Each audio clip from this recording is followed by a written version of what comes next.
Hello everybody and welcome to your Chem 113 review on accuracy and precision. My name is Jason and I work for the ASU Tutoring Centers. So here we're discussing accuracy and precision. So let's first define those terms. Accuracy. This is how close a measurement is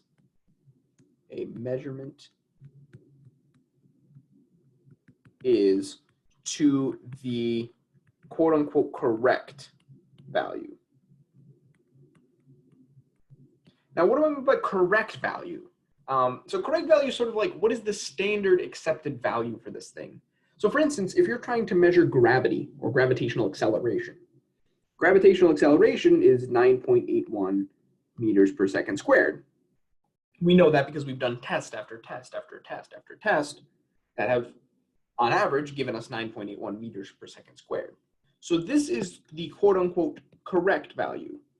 It is the accepted value in the scientific community.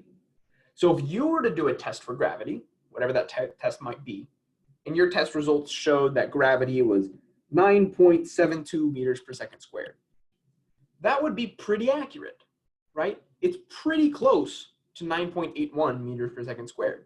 So that is pretty accurate, Whereas if you got a result of like 3.72 meters per second squared, that's not accurate, right? The result you got from your test is not close to the accepted value for what that thing is. Okay, so a lot of the times you'll have a theoretical value of what something should be. You do the math, you do the theory behind the chemistry, and it says your value should be X. And then you run the experiment, and you get a different value. And you want to see how close the value you get from the experiment is to the theoretical value of what it should be. That's what accuracy is all about. Now, precision. Let me go ahead and erase this, and we'll talk about precision. So for precision, this is how close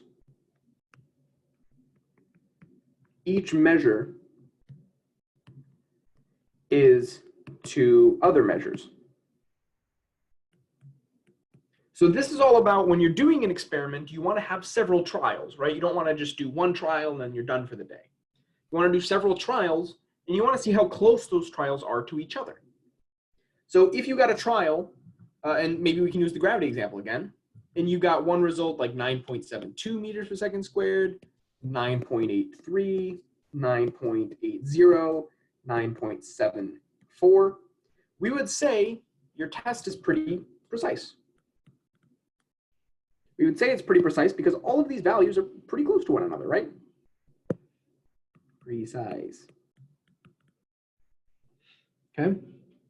We would say it's precise because all the values are close to each other. However, if you were to do the same experiment and you got the values like 8.72, 5.44, 10.13, and 9.00, we would say it's not that precise. Not precise. Because the values are pretty spread out, right? They're kind of all over the place.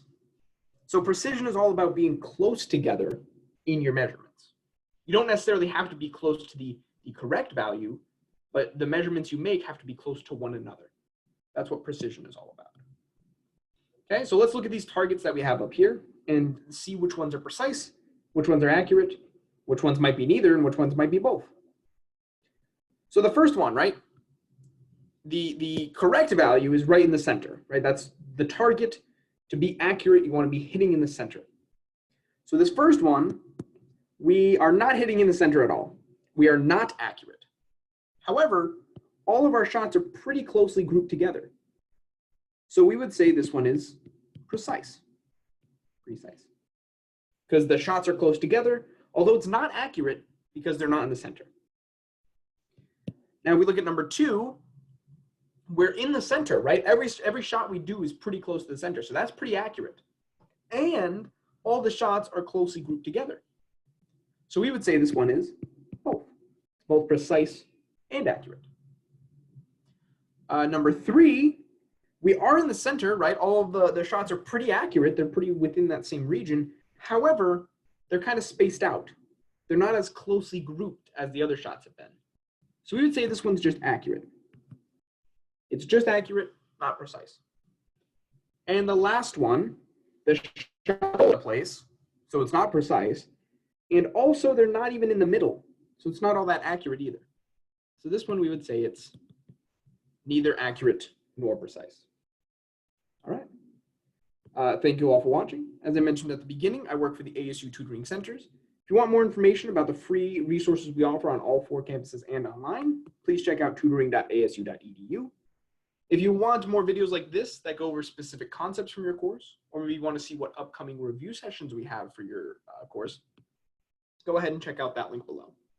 Thank you again for watching, and have a fantastic day.